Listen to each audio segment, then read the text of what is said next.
How to turn on post approval in Facebook group. So if you want to turn on your post approval in your Facebook group, then first you need to open up your Facebook application. Once you open up your Facebook, now you need to go with the upper right, which has that 3 bar icon, and then scroll down, and here you need to go with groups. Once you're here on the groups, now you need to go with your groups, and under groups you manage, you need to simply tap on your group. Once you tap on your group, now here you will have your group, right? So under your group, you will have a manage option. So you just need to simply tap on manage under your group, and once you tap on manage, here on the upper right you may have the settings option. So if you have the settings option, then you can simply go with the settings on the upper right, but if you don't have that option, then you just need to simply scroll down, and here you will have your group settings. So tap on group settings.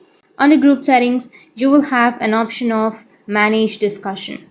So you need to scroll down and go with the manage discussion, and here under manage discussion you will have all of these options, right? Here you will have the post approval option. Tap on post approval, and then tap on turn on, and then tap on save, and that's it. That's how you can turn on the post approval in Facebook group. And if you have any questions, feel free to comment below. Thanks for watching.